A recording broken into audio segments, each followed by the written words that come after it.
Alright, so I'm going to be doing this video in my car because there's not a whole lot of quiet places out there. So this is week 8's video. It's on the lady who you can pay $40K to basically get your kid into an Ivy League school, and the idea of hoarding of the American dream. So I'll start with Michelle Hernandez. Michelle Hernandez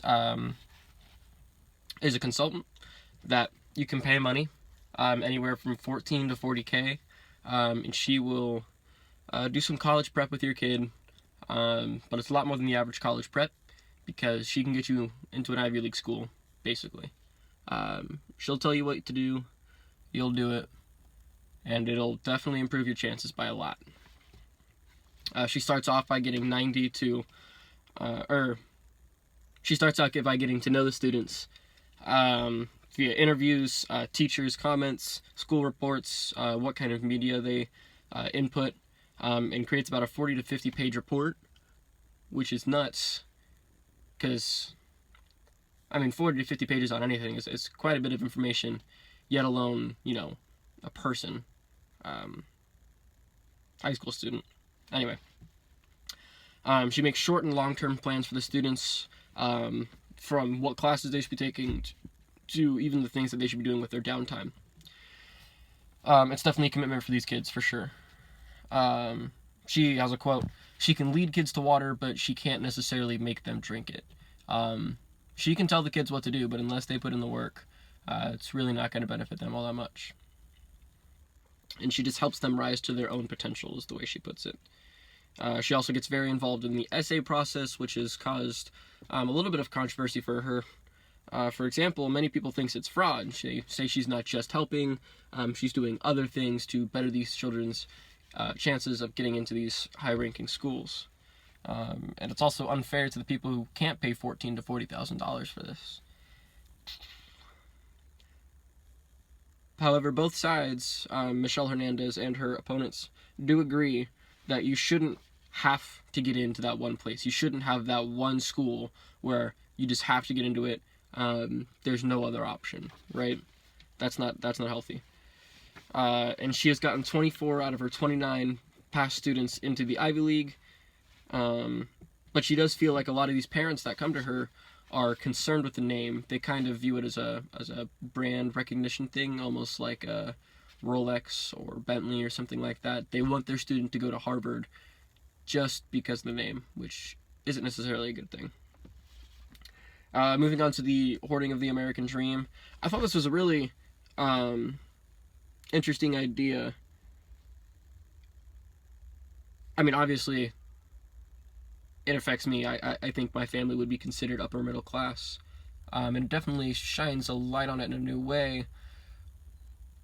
But at the same time, I do think, I don't know, I have a different perspective from it. I don't know, coming from it, maybe. Who knows?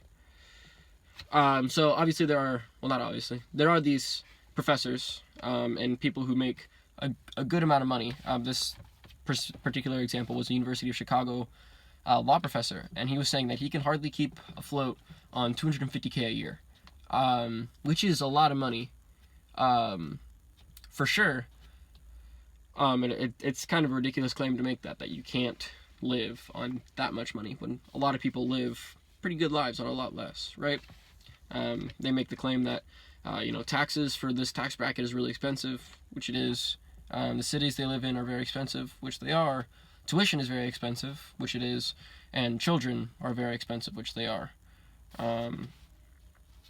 They like to point out that the top 20% is not the 1%. The 1% definitely has that mentality that money can kind of fix most of their problems, and it really can. So the top 20% doesn't have that luxury most of the time. They really can't use money to solve all of their problems. Now, Reeves's book, Dream Hoarders, makes the case that the upper middle class has pretty much separated from the middle class and definitely from the lower class. They have more income, more education, better family structure, better geography, and health and longevity compared to all of their counterparts in the middle class. I actually really like this quote referencing the top 20%.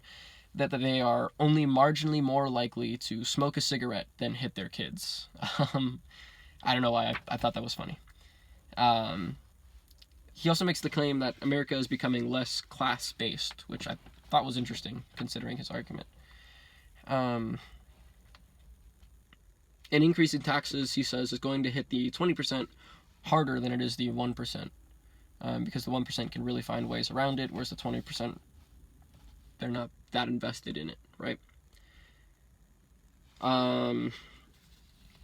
Reeves' solutions to a whole bunch of problems in the arguments he lays out is people need to be having less kids, there need to be more buildings for people to live in, there should not be legacy admissions into colleges, and no tax expenditures.